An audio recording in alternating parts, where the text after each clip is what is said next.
হরে কৃষ্ণ। প্রিয় ভক্তবৃন্দ, আপনি কি জানেন 2026 সালে শ্রী বলরাম জয়ন্তী কবে? এই দিনে কি উপবাস করতে হয়, কতক্ষণ উপবাস করবেন, আর কিভাবে শ্রী বলরামের আরাধনা করবেন? বাড়িতে কিভাবে বলরাম জয়ন্তী পালন করা যায়, কি ধরনের কীর্তন, জপ, সেবা করা উচিত, আর সবচেয়ে গুরুত্বপূর্ণ, ভগবানের উপবাস কখন ভাঙবেন? অনেক ভক্ত বলরাম জয়ন্তী পালন করতে চান, কিন্তু সঠিক নিয়ম না জানার কারণে বুঝতে পারেন না কিভাবে এই দিনটি কাটাবেন। তাই আজ এই ভিডিওতে আমরা কোনো দীর্ঘ লীলা কাহানি আলোচনা করব না। আজকের সম্পূর্ণ আলোচনা করব শ্রী বলরাম জয়ন্তী কবে, কেন এবং কিভাবে পালন করবেন। সকাল থেকে শুরু করে উপবাস, কৃষ্ণ স্মরণ, কীর্তন, সেবা ও পারণ সবকিছুই খুব সহজ ভাষায় ধাপে ধাপে আলোচনা করব। ভক্তবৃন্দ, শ্রী বলরাম জয়ন্তী হলো ভগবান শ্রী বলরামের আবির্ভাব তিথি। বৈষ্ণবীয় পরম্পরার শ্রী বলরাম অত্যন্ত গুরুত্বপূর্ণ। তাকে ভগবান শ্রীকৃষ্ণের প্রথম সম্প্রসারণ হিসেবে গৌড়ীয় বৈষ্ণব তত্ত্বে মান্য করা হয়। শ্রী বলরামকে গুরুত্বের সঙ্গে বিশেষভাবে সম্পর্কিত করা হয়, তাই তার এই আবির্ভাব তিথিতে ভক্তদের কাছে অত্যন্ত গুরুত্বপূর্ণ একটি দিন। 2026 সালে বলরাম জয়ন্তী কবে? 28 আগস্ট 2026 শুক্রবার পালিত হবে শ্রী বলরাম দেবের আবির্ভাব মহা উৎসব। দুপুর পর্যন্ত উপবাস। তবে একটি গুরুত্বপূর্ণ কথা, উপবাস ও পারণের সঠিক সময় স্থানীয় বৈষ্ণব পঞ্জিকা এবং আপনার অনুসৃত মন্দির গুরু পরম্পরার নিয়ম অনুযায়ী নিশ্চিত করে নেবেন, কারণ তিথি ও পারণের সময় স্থানভেদ কিছুটা পরিবর্তিত হতে পারে।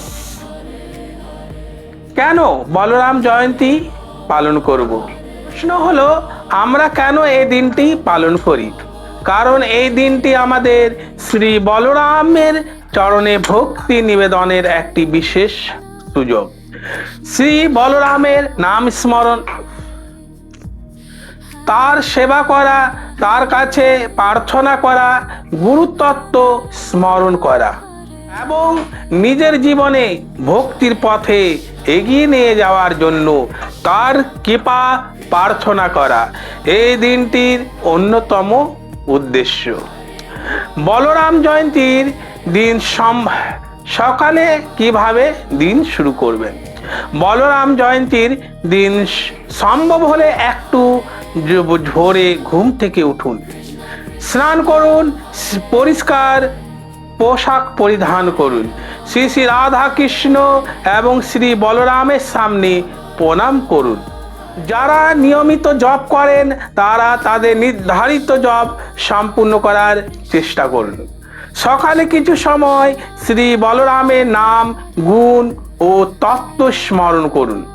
দিনের এই শুরুতে সংকল্প করুন, আজকের দিনটি আমি শ্রী বলরামের ভক্তি ও সেবার মাধ্যমে কাটানোর চেষ্টা করব। এবার আসি সবচেয়ে গুরুত্বপূর্ণ বিষয়, বলরাম জয়ন্তীতে কি উপবাস করতে হয়। আপনার দেওয়া বৈষ্ণবীয় তথ্য অনুযায়ী দুপুর পর্যন্ত উপবাস পালন করা হয়, অর্থাৎ দিনের প্রথম অংশটি ব্রত ও কৃষ্ণ নামের কাটানোর চেষ্টা করবেন। তবে প্রত্যেকের শারীরিক ক্ষমতা এক নয়, তাই অসুস্থ ব্যক্তি, বয়স্ক ব্যক্তি, শিশু বা নিয়মিত ওষুধ গ্রহণকারী ব্যক্তিদের ক্ষেত্রে নিজেদের শারীরিক অবস্থাকে গুরুত্ব দিতে হবে। প্রয়োজনে চিকিৎসকের পরামর্শ নেবেন। ভক্তি মানে নিজের শরীরকে অসুস্থ রাখা নয়, উপবাসের আসল উদ্দেশ্য কি? প্রিয় ভক্তবৃন্দ, শুধু খাবার না খেলেই উপবাস সম্পূর্ণ হয় না। উপবাসের সঙ্গে থাকতে হবে কৃষ্ণ স্মরণ, হরিনাম, কৃষ্ণ কথা, ভক্ত সেবা। যদি আমরা উপবাস করি কিন্তু সারাদিন অপ্রয়োজনীয় কথা, মোবাইল, বিনোদন ও জাগতিক চিন্তায় ব্যস্ত থাকি, তাহলে ব্রতের আধ্যাত্মিক উদ্দেশ্য অনেকটা হারিয়ে যেতে পারে। তাই উপবাসের সময় মনকে যতটা সম্ভব ভগবানের সেবার দিকে রাখুন। কি করবেন?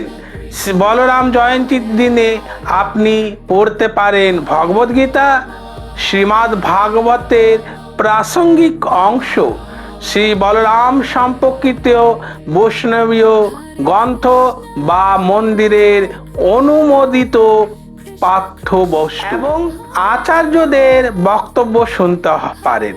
তবে শুধু পড়া নয়, যা পড়ছেন তা নিজের জীবনে কিভাবে ব্যক্তিগতভাবে প্রয়োগ করবেন সেটাও ভাবুন। হরিনাম ও কীর্তন। বলরাম জয়ন্তীর দিনে কীর্তন ও হরিনাম করতে পারেন, পরিবারের সঙ্গে করতে পারেন, মন্দিরে গিয়ে করতে পারেন, ভক্তদের সঙ্গে করতে পারেন, মহামন্ত্র জপ করতে পারেন। হরে কৃষ্ণ কৃষ্ণ কৃষ্ণ হরে হরে, হরে রাম রাম রাম হরে হরে। শ্রী বলরামের স্মরণে ভক্তিমূলক কীর্তনও করতে পারেন। বাড়িতে কিভাবে বলরাম জয়ন্তী পালন করবেন?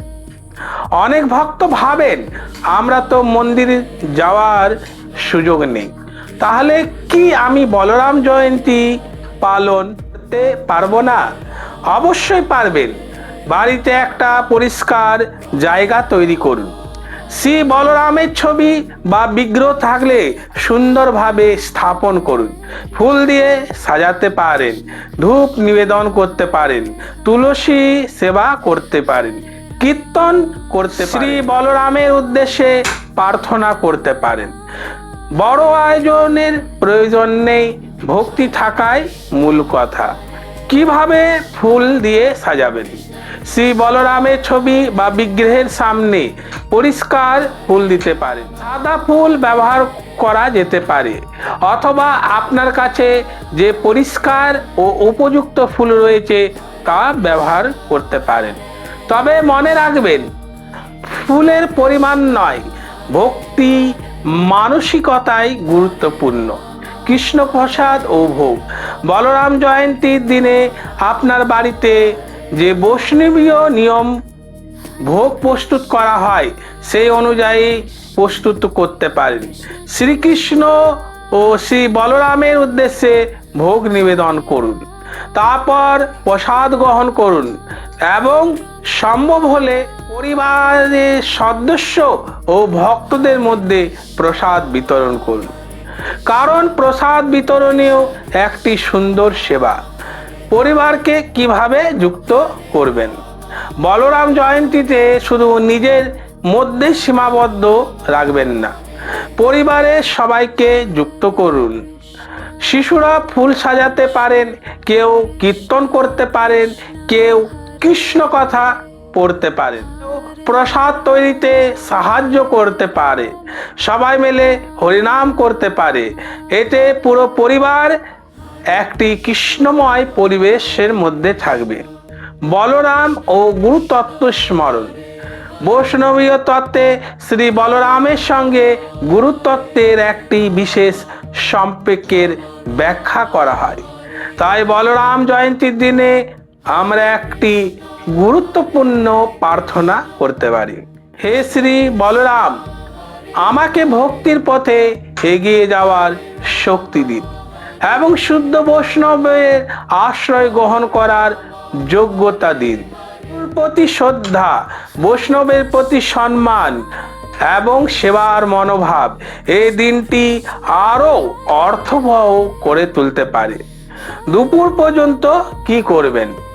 আপনার দেওয়া নিয়ম অনুযায়ী যেহেতু দুপুর পর্যন্ত উপবাস, তাই সকাল থেকে দুপুর পর্যন্ত চেষ্টা করুন। নাম করতে কৃষ্ণ কথা শুনতে, শ্রী বলরামকে স্মরণ করতে, কীর্তন করতে, প্রার্থনা করতে এবং অপ্রয়োজনীয় কাজ থেকে দূরে থাকতে। দুপুরে নির্ধারিত সময়ে আপনার অনুষ্ঠিত পঞ্জিকা ও মন্দিরের নিয়ম অনুযায়ী পালন করুন। পালন মানে হলো ব্রত ও উপবাসের সমাপ্তি। পালনের সময় আপনার অনুষ্ঠিত বৈষ্ণবীয় নিয়ম মেনে চলুন। ভগবানের প্রসাদ গ্রহণ করে উপবাস শেষ করতে পারেন, তবে নিজেদের মতো করে সময় নির্ধারিত করবেন না।